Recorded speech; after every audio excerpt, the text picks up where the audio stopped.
બોલો સ્વામિનારાયણ ભગવાનની જય. દુઃખ હરિજનનો દિલે ધરો છો, સુખનિધિ શ્યામ સહાયતા કરો છો.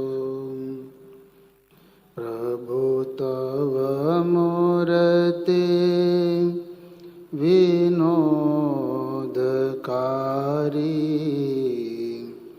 પળપણ વિસરે નહીં જો વિસારી. જુગલ ચરણ 16 ચિહ્ન જે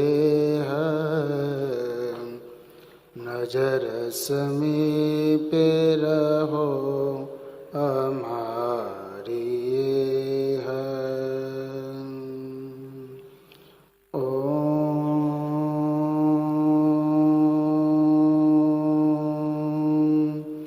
શ્રી સ્વામિનારાયણાય નમો નમઃ.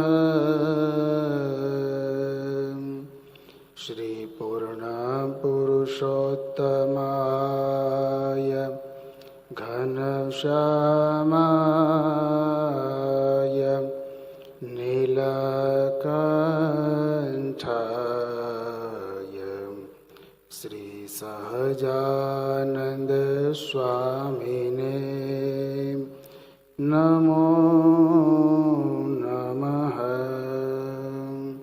બોલો સ્વામિનારાયણ ભગવાનની જય. શ્રી લક્ષ્મીનારાયણ દેવની જય. શ્રી ગોપીનાથજી મહારાજની જય. શ્રી રાધારમણ દેવની જય. શ્રી મુક્ત મુનિ મહોત્સવ કી જય. ઈષ્ટદેવ પરમ કૃપાળુ પરબ્રહ્મ પરમાત્મા ભગવાન સ્વામિનારાયણ ભગવાનના પદરસથી પાવન થયેલી લોયાની આ પવિત્ર ભૂમિમાં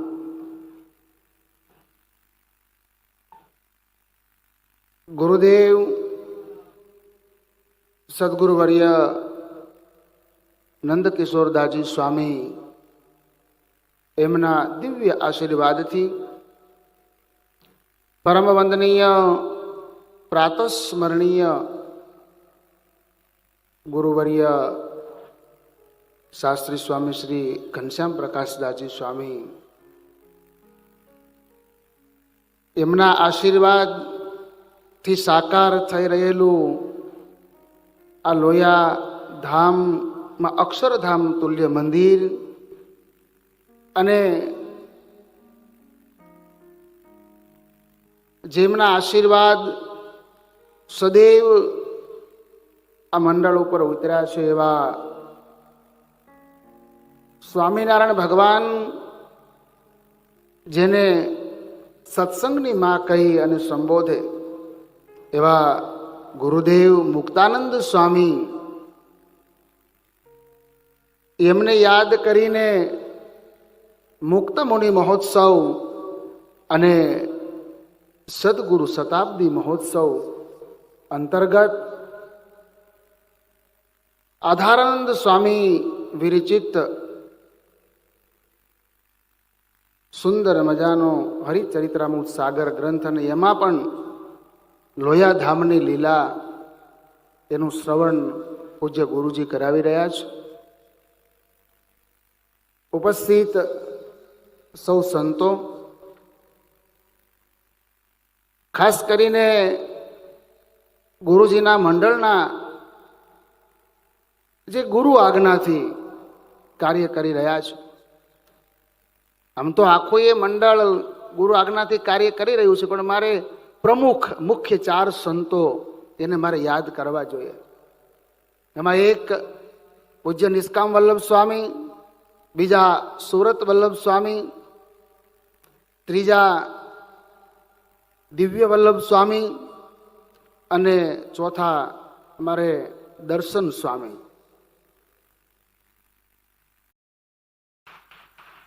આ સંતોને મેં એટલા માટે નામ લીધા. આમ તો આ પરંપરામાં ગુરુજી સિવાય કોઈના નામ લેવાની જરૂર નહીં, પણ આ ચાર સંતોને મેં એટલા માટે યાદ કર્યા કે એમના માટે મંડળની, સત્સંગની, સંસ્થાની વિશેષ જવાબદારી છે, એનું વહન કરી રહ્યા છે. અને એ પણ વચને નિવૃત્તિ અને વચને પ્રવૃત્તિ. આમ તો આ ઉત્સવ મુક્ત મુનિ એટલે મુક્તાનંદ સ્વામીને યાદ કર્યા. એ મુક્તાનંદ સ્વામી, એમનો જન્મ અમરાપર, અને એ અમરાપુર એટલે જુનાગઢ દેશનું, અને હું સાધુય જુનાગઢ દેશનો, એટલે અમારો હકય થોડોક આમાં લાગે તો ખરો ને. અને બીજા નાતે મારા ગુરુ પૂજ્ય ભગવતચરણ સ્વામી, એમની ઉપર પૂજ્ય ગુરુજી, એમને અપાર લાગણી. જ્યારે મળે ત્યારે હસીને મળે, ભેટીને મળે, અને કેમ છો મોટા ભાઈ કહીને મળે. આવો પ્રેમ પૂજ્ય ગુરુજીને મારા ગુરુજી સાથે હતો. મારા ગુરુજી સડનલી અચાનક અક્ષર નિવાસી થયા, અને જે પ્રેમ પૂજ્ય ગુરુજી આપ્યો છે એને ક્યારેય હું ભૂલી ન શકું.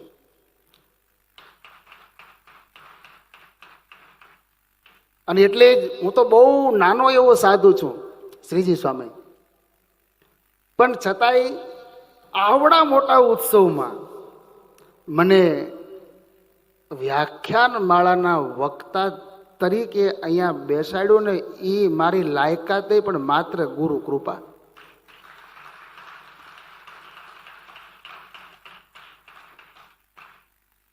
એ કાંઈ ન કરી શકો તો કાંઈ નહીં.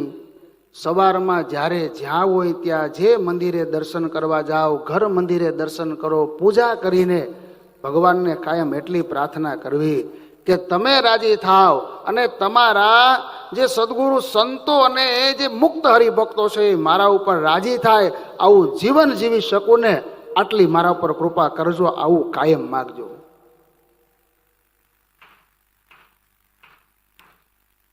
એ પુરુષાર્થથી મેળવવા બહુ અઘરા છે, પણ એ ભગવાન એ ક્રિયા સાધ્ય નહીં પણ કૃપા સાધ્ય છે. એ કોઈ મોટા સંતની કૃપા થઈ જાય, એના આશીર્વાદ મળી જાય ને, તો અક્ષરધામનો માર્ગ છે ને એ રસ્તો બહુ ટૂંકો થઈ જાય. તમારે બોમ્બે જવું હોય તો બસમાં જાઓ તો 12 કલાક લાગે, ટ્રેનમાં જાઓ તો 15 કલાક લાગે, ગાડી લઈને તમારી જાઓ તો કદાચ 10 કલાક લાગે, બાઇક લઈને જાઓ તો 20 કલાક લાગે, હાલીને જાઓ તો કદાચ મહિનો થઈ જાય. તમારું લક્ષ્ય છે તમારે પહોંચવું છે મુંબઈ, પણ શેમાં બેસીને જાઓ છો? પ્લેનમાં બેસીને જાઓ તો કલાકમાં પહોંચી જાઓ, શેમાં બેસીને જાઓ છો એ બહુ મહત્વનું છે. એમ તમારું ને મારું, આપણા બધાનું લક્ષ્ય છે અક્ષરધામ. આપણા બધાનું લક્ષ્ય અક્ષરધામ. પણ આવા કોઈ સદગુરુ ની સાથે એની પાંખમાં કે એની કાંખમાં બેહી ગયા ને, તો ઓછા સાધને અક્ષરધામ ભેગા થઈ જાવ. પરમ પ્રભુજીના પ્રેમ પ્રવાહમાં બેસીને જઈશું વિમાનમાં, વિતાવશું જીવન હરિગુણ ગાનમાં. સ્વામિનારાયણ ભગવાનના બ્રહ્માંડમાં પધાર્યા. પૂજ્ય ગુરુજીએ કથામાં કહ્યું, હું તો તમ કારણે રે આવ્યો ધામ થકી ધરી દે, પ્રેમાનંદ નો રે વાલો વર્ષા અમૃત મેં. આપણું એવું કોઈ ત્યાગનું સાધન નથી, એવું કોઈ ભજનનું સાધન નથી.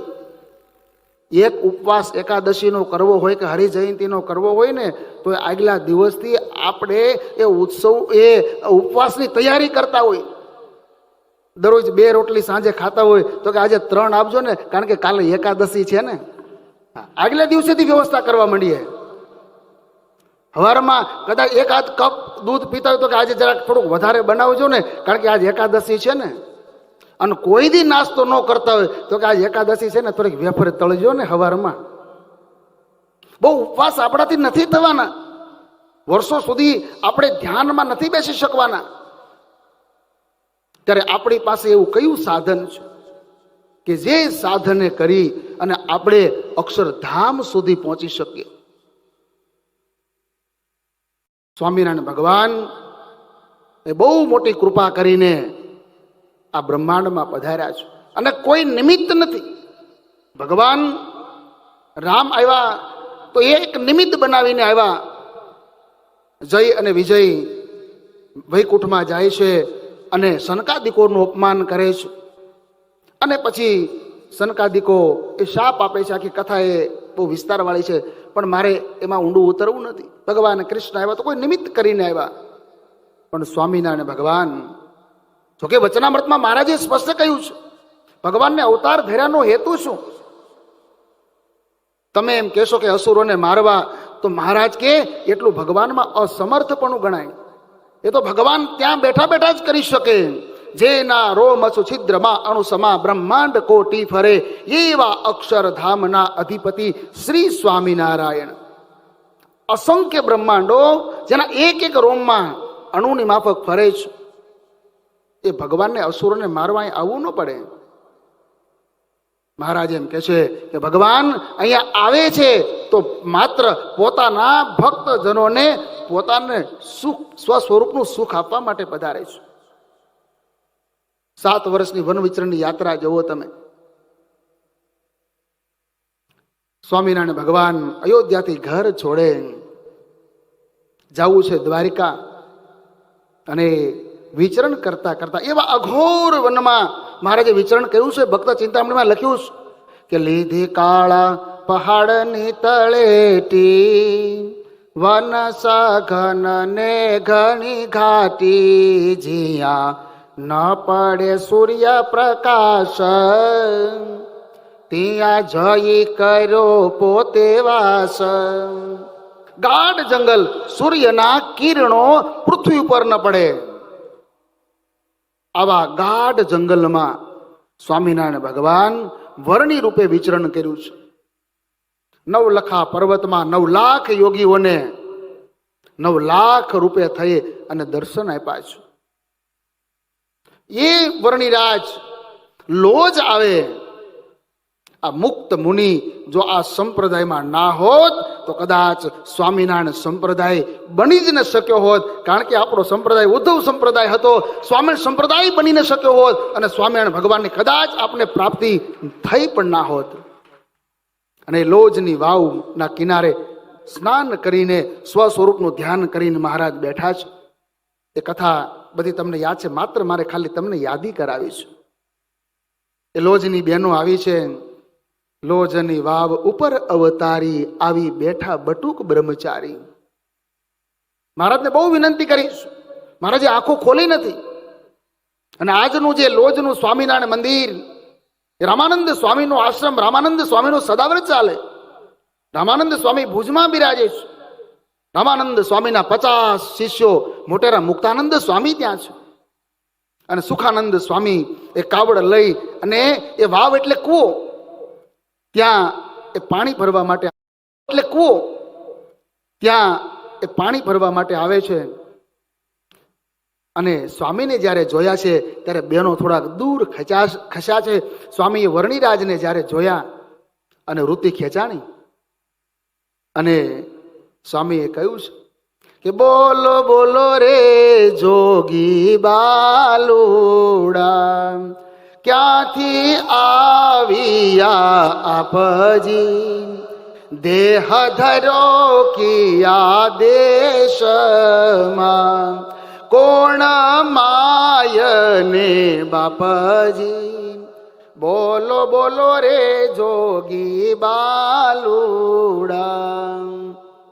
હે જોગીરાજ, તમે કોણ છો? તમારા માતા કોણ? તમારા પિતા કોણ? તમારા ગુરુ કોણ? તમારો જન્મ ક્યાં થયો છે? બહુ વિનંતી જ્યારે કરી છે ત્યારે વર્ણિરાજે આંખ ખોલી અને વર્ણિરાજે કહ્યું છે, સાધુરામ, જન્મ મરણના ફેરામાંથી જે છોડાવે એ જ માતા, એ જ પિતા, એ જ ગુરુ છે.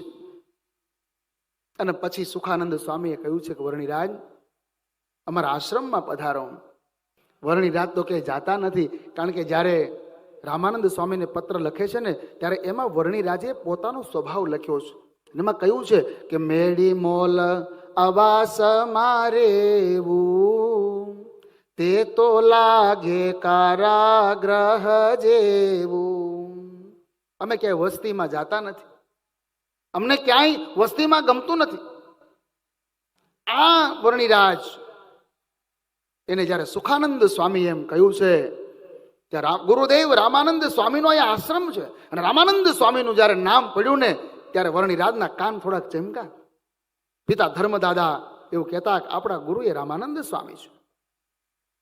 અને વર્ણિરાજ સુખાનંદ સ્વામીની વાત સાંભળવા તત્પર થયા.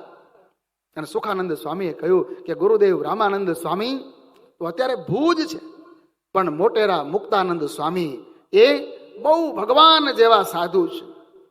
બહુ અદ્ભુત લખ્યું છે કે મુક્તાનંદજી સંત છે એવા, સૌને દર્શન કરવા જેવા, માટે તમે પધારો ને આઈ, નહીં તો નીચે એ આવશે આઈ. હે વર્ણિરાજ, મુક્તાનંદ સ્વામી ભગવાન જેવા સંત છે, સૌને દર્શન કરવા. મને આ ગુરુદેવ ગમે છે એટલા માટે કે એક ગુરુભાઈને એક ગુરુભાઈમાં કેટલો પ્રેમ છે. અગર એક હરિભક્તને એક સંતમાં પ્રેમ થવો એ સહેલું છે, પણ એક હરિભક્તને એક હરિભક્તમાં પ્રેમ થવો એ જેટલું અઘરું છે ને એમ એક ગુરુભાઈને એક ગુરુભાઈમાં પ્રેમ થવો એ અઘરું છે. આ રામાનંદ સ્વામીના સંસ્કાર તમે જુઓ, કેવું સુખાનંદ સ્વામી કહે છે મુક્તાનંદજી સંત છે એવા, સૌને દર્શન કરવા જેવા. એવા સાધુ છે, બધાને દર્શન કરવા જેવા છે. અને પછી તો વર્ણિરાજ ગયા છે. મુક્તાનંદ સ્વામીને ઉતાવળા પગે સુખાનંદજીએ કહ્યું છે કોઈ મોટા યોગી આપણા આશ્રમમાં પધારી રહ્યા છે. અને મુક્તાનંદ સ્વામી સમર્થ હતા. સ્વામી ભગવાને કીધું ને કે સમર્થ થકા ઝરણા કરવી ને એ બોઘરી બાબત છે. સમર્થ હોવા છતાંય જ્યારે સાંભળ્યું છે કોઈ એવા યોગી આવી રહ્યા છે, અને મુક્તાનંદ સ્વામી તુરંત સર્વ ક્રિયાને છોડી અને વર્ણિરાજની સામે ગયા છે. અને આજ લોજની એ પવિત્ર ભૂમિમાં મુક્ત મુનિ અને સ્વયં શ્રી હરિ મુક્ત પતિનું મિલન થઈ રહ્યું છે. પરસ્પર ભેટા છે, આસન પાથર્યું છે, 5 પ્રશ્નો પૂછ્યા છે. જીવ, ઈશ્વર, માયા, બ્રહ્મ અને પરિબ્રહ્મ. અને 5 પ્રશ્નો એના અર્થાર્થ ઉત્તર આપ્યા મુક્તાનંદ સ્વામીએ. અને એ આપ્યા પછી એમ કહ્યું, વર્ણિરાજ, મારી બુદ્ધિ પ્રમાણે, મારી સમજણ પ્રમાણે મેં આના ઉત્તર આપ્યા છે, પણ જથાર્થ તો સદગુરુ જાણે. વર્ણિરાજ, આના યથાર્થ ઉત્તર તો મારા ગુરુ રામાનંદ સ્વામી જાણે. અને ત્યારે વર્ણિરાજને એમ થયું, આ હા હા હા, આની સાધુતા, આની વિદવત્તા અને એની સાથે આની સરળતા કેટલી છે. હવે આવા સંતને મૂકી અને હવે ક્યાં જવું મારે? હવે ક્યાંય જવાની જરૂર નથી. અને એ વર્ણિરાજની યાત્રા એ મુક્તાનંદ સ્વામીની સાધુતા, એની સરળતા, એની વિદવત્તાને લઈ અને વર્ણિરાજની યાત્રા ત્યાં વિરામ પામી છે. એ પરંપરાના સંતો જ્યારે એ મુક્ત મુનિ મહોત્સવ ઉજવી રહ્યા હોય અને એમાં આપણે તન મન ધનથી જોડાયા છીએ, એ આપણું સદભાગ્ય છે. સ્વામિનારાયણ ભગવાન કરતા મુક્તાનંદ સ્વામી મોટા છે. મુક્તાનંદ સ્વામીના સંસ્કૃત ભાષાના ગ્રંથો છે. મુક્તાનંદ સ્વામી એનો કંઠ એવો છે. એમ કહેવાય છે કે મુક્તાનંદ સ્વામી સાધુ થયા પહેલા જ્યારે મુકુંદદાસ હતા અને અમરાપરના એ રામજી મંદિરમાં બેસીને રામાયણની ચોપાઈઓ બોલતા હોય અને ચોપાઈનો અવાજ, મધુર અવાજ જ્યારે કોઈ પશુઓના કાને પડે, પશુઓ ઊભા રહી જાય, પક્ષીઓના કાને પડે, પક્ષીઓ કલરવ કરતા બંધ થઈ જાય. અરે કોઈ ખેડૂત ગાડું લઈને જતો હોય, બળદ ઊભા રહી જાય. અરે પનિહારી પાણી ભરીને જતી હોય, માથે પાણીની હેલ હોય, એ પનિહારી સ્થિર થઈ જાય. આવા સંગીત સમ્રાટ અને મુક્તાનંદ સ્વામીના કીર્તનો પણ કેટલા છે, અદ્ભુત કીર્તનો છે. સુખ પામી રે સખી સુખ પામી, હું તો શામળિયાના શરણે જાતા સુખ પામી. સજની કોડે આનંદ મારે ઘેર શ્રી, શું શબ્દો સ્વામીએ લખ્યા છે. રામાનંદ સ્વામીએ કહ્યું કે હે મુક્તાનંદજી, હવે આ ધર્મધુરા મારે આ વર્ણી રાજને અર્પણ કરવી છે. તમે જોવો તો ખરા, છતાંય એ મુક્તાનંદ સ્વામીએ એમ નો કીધું કે સિનિયોરિટી પ્રમાણે હું સિનિયર છું અને ગાદી માટે જે કઈ આમ આમ એના માટે પેલું જોઈએ બધો જ ગુણ, બધા સદગુણ મુક્તાનંદ સ્વામીમાં હતા. અને એથી વિશેષ એ મુક્તાનંદ સ્વામીનો ત્યાગ, એ વર્ણી રાજને ગાદી સોંપ્યા પછી મુક્તાનંદ સ્વામી એક સેવક એને પોતાના ગુરુમાં કેવો પ્રેમ હોવો જોઈએ, કેવી નિષ્ઠા હોવી જોઈએ, એ મુક્તાનંદ સ્વામીને તમને બતાવું. પછી તો રામાનંદ સ્વામી એ ફરણીમાં ધામમાં ગયા. સ્વામિનારાયણ ભગવાને સંતોને વિચરણ કરવા માટે મોકલ્યા અને સ્વામિનારાયણ ભગવાન માંગરોળમાં સમાધિ પ્રકરણ ચલાવે. અને એની ખબર જ્યારે મુક્તાનંદ સ્વામીને ખબર પડી, સ્વામીને ભુજ મોકલ્યા હતા. અને મુક્તાનંદ સ્વામીને બહુ દુઃખ થયું કે રામાનંદ સ્વામી આવું તો કોઈ દી કરાવ્યું નથી.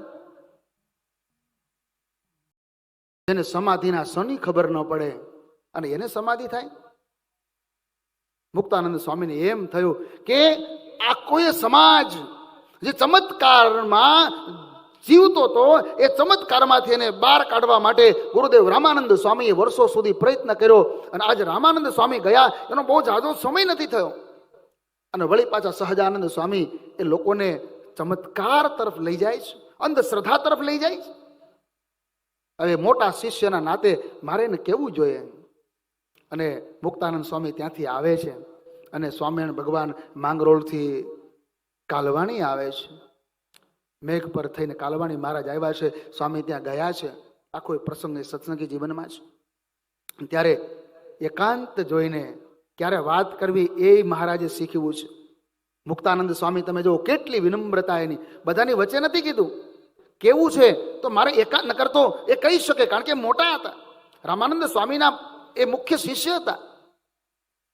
છતાંય એકાંતની રાહ જોવે છે. પછી મહારાજને ઠપકો આપ્યો છે, કહ્યું છે મહારાજ તમે જેને તેને સમાધિ કરાવો છો, એ સમાધિ એ જેને તેને કેમ થાય? સમાધિ નથી કાયા સોયલી, મોટા યોગીને પણ દોયલી, જેને તેને તે કેમ એ થાય, બીજા માને અમે ન મનાય. મહારાજ પાખંડ દિયો મેલી, સતસંગમાં ન થાવું ફેલી. મહારાજ આ પાખંડ મૂકી દો. જેને તેને કઈ સમાધિ થતી હશે, કદાચ બીજા માની લે પણ અમે ન મનાય. અને સ્વામિનારાયણ ભગવાન કે અમે કાંઈ કરતા જ નથી, જે કાંઈ થાય છે એ બધું ગુરુ કૃપાથી જ થાય છે.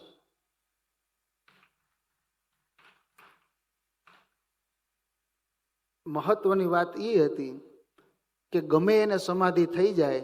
મહારાજ મુક્તાનંદ સ્વામી બેઠા હોય, સંતદાસજી આવે તો એને સમાધિ થઈ જાય, કોઈ હરિભક્તને સમાધિ થઈ જાય, સમાધિમાંથી જાગે, ધામની વાત કરે, અક્ષરધામનું વર્ણન કરે. મુક્તાનંદ સ્વામીને આ મગજમાં બે બધાને સમાધિ કરે, પણ મુક્તાનંદ સ્વામીને ન કરાવી લ્યો. એને કરાવી દીધી હોત તો એને ન કરાવી. અને પછી તો મુક્તાનંદ સ્વામીને એમ થયું કે હવે મારાથી આ વધારે સહન થશે નહીં, આ જોવાશે નહીં. એના કરતાં હું આ સત્સંગ છોડીને ક્યાંક ચાલ્યો જાઉં. અને પછી એ ખાખરાના વનમાં રામાનંદ સ્વામી મળે છે. અને રામાનંદ સ્વામીએ કહ્યું કે મુક્તાનંદજી બેટા, તું ભૂલી ગયો મારા શબ્દોને? મેં કહ્યું તું હું તો ડુગડુગીનો વગાડનાર છું, ખરો વેશ ભજવનાર તો આ નટનાગર આવ્યા એ જ. અને પછી તમે જો મુક્તાનંદ સ્વામીએ સ્વયં પોતે પુષ્પો વીણી એની માળા પહેરાવી અને સ્વામિનારાયણ ભગવાનનો હાથ પકડી અને ગુરુ રામાનંદ સ્વામીના આસને જ્યાં બેસાડવા જાય, સ્વામિનારાયણ ભગવાન હા હા હા મુક્તાનંદજી આ તો ગુરુની ગાદી છે, ન બેચાય. મુક્તાનંદ સ્વામી કે હવે રહેવા દો. ગુરુ નામ ગુરુ તમે કોણ છો એ મને ખબર છે. બ્રહ્મણા ભાંગી રેહો હયાની, નથી એ કેને વાત કહ્યાની, વીતી હોય તે રેહો જાણે, અણસમજા મર ઈર્ષા આણે. અને પછી આખી આરતીમાં એ મુક્તાનંદ સ્વામીને શબ્દો તમે જો, પુરુષોત્તમ પ્રગટનું જે દર્શન કરશે, કાળ કર્મથી છૂટી કુટુંબ સહિત તરશે. આ મને ઘણી વાર એવું થાય કે મુક્તાનંદ સ્વામીની સાધુતા, એની વિદ્વત્તા, એની ઊંચાઈને તો આપણે પાર ન પામી શકીએ, પણ મુક્તાનંદ સ્વામી જે આપને આરતી આપી છે ને, એ આરતી એવી નાનકડી ને એવી સરસ આપી છે કે એ આરતી તમે જોવો ને તોય તમે સ્વામીના ઋણમાંથી મુક્ત ન થઈ શકો. એવડી મોટી મોટી આરતી આપી તો તમે પધરામણી કરત તો હું કરત? પધરામણીમાં કેદી પધરામણી પૂરી થાય? પણ એટલી સરસ મજાની આરતી, જે કંઈ કેવું તે બધું એમાં કહી દીધું. બોલો. અને મુક્તાનંદ સ્વામીના શબ્દો તમે જોવો પછી, મુખે સ્વામી નારાયણ ઉચરે, એના જન્મ મરણ જમના ભય જાય, સ્વામિનારાયણ પ્રબળ પ્રતાપ છે. એ મુક્તાનંદ સ્વામીના શબ્દો તમે એક એક કીર્તન તમે મુક્તાનંદ સ્વામીના જુઓ. કુલ 262 વચનામૃત છે. એમાં આજનું પણ એક વચનામૃત છે. વિક્રમ સંવંત 1876 પોષ સુદ બીજ, એટલે આજના દિવસનું વચનામૃત છે. ગઢડા પ્રથમનું 20મું. હવે આજે મારે ઘડિયાળની સુઈ 11:40 સુધી પહોંચી ગઈ, એટલે એમાં ઊંડું નથી ઉતરવું. પણ કુલ 262 વચનામૃત, અને એ 262 વચનામૃતમાં એકલા મુક્તાનંદ સ્વામીના 92 પ્રશ્નો છે. રેકોર્ડ બ્રેક પ્રશ્ન. પોતે બધું જ જાણતા હોવા છતાંય હરિભક્તને ક્યાંય કન્ફ્યુઝ ન રહે એના માટે મુક્તાનંદ સ્વામી મહારાજ એમ કેમ થાય, મહારાજ એ કરવું હોય તો શું કરવું પડે, આમ કરીને એટલા સરળ ભાષામાં હરિભક્તો સમજી શકે એના માટે મુક્તાનંદ સ્વામીએ વચનામૃતમાં પ્રશ્નો કર્યા છે. શિક્ષાપત્રીમાં પણ સ્વામિનારાયણ ભગવાને સદ્વા વિધવા યોષા યાચ મસ્તિષ્ય તામ ગતા મુક્તાનંદાદય યેશુ સાધવશ્ચાખિલા અપી 5મા શ્લોકમાં મુક્તાનંદ સ્વામીને યાદ કર્યા છે. અને એ મુક્તાનંદ સ્વામી એના અનેક કીર્તનો છે. એમાં કાયમ આપણે ગાઈએ છીએ, રે શ્યામ તમે સાચું નાણું. એમાં સ્વામી પોતાનો રદગત અભિપ્રાય કહે છે, અરે બ્રહ્મમાંથી કીટ લગી જોયું, જૂઠું સુખ જાણીને વગોયું. મુક્તાનંદ કહે મન તમ સંગ મોયું.